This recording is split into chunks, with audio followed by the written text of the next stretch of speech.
우리 정부가 후쿠시마 오염수 방류에 대한 자체 보고서를 발표하기까지 2년이라는 시간이 걸렸습니다. 오랜 검토 끝에 과학기술적으로 기준이 적합하다는 결론을 냈지만 정부는 최종 입장을 정하지 않고 다음으로 미뤘습니다. 그 이유가 뭔지 이승미 기자가 분석해봤습니다. 지난 2021년 4월, 일본은 후쿠시마 원전 오염수를 바다에 방류하겠다고 공식 발표했습니다. 우리 정부는 넉 달 뒤인 그해 8월, 분야별 전문가를 모아 과학기술 검토팀을 만들고 안전성 검토에 착수했습니다. IAEA 검증 전담팀에도 한국 전문가인 김홍석 박사가 참여했습니다.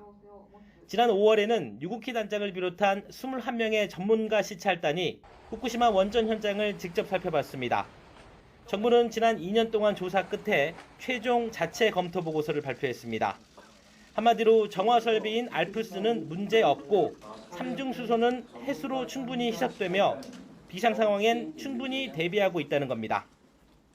불확실도를 감안을 해서 저희들이 평가하는 과정에서 가장 보수적인 관점에서 워스트 케이스의 데이터를 활용해서 평가했다는 말씀을 드리도록 하겠습니다.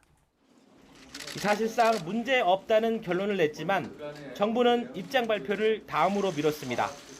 국제 기준에 부합한다까지가 과학기술의 검토의 결과고 정부의 최종적인 입장은 일본의 최종 계획이 확정돼서 발표되는 그 단계에서 입장을 표명하겠다.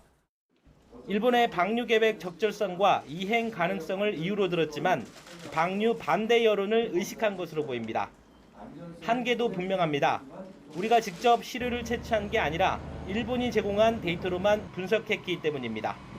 낮은 거는 뭐 성능이 이렇고 높은 거는 이렇게 해도 안 터지더라. 라는 이런 자료가 있어야 실제 운전을 할 수 있을 거 아닙니까?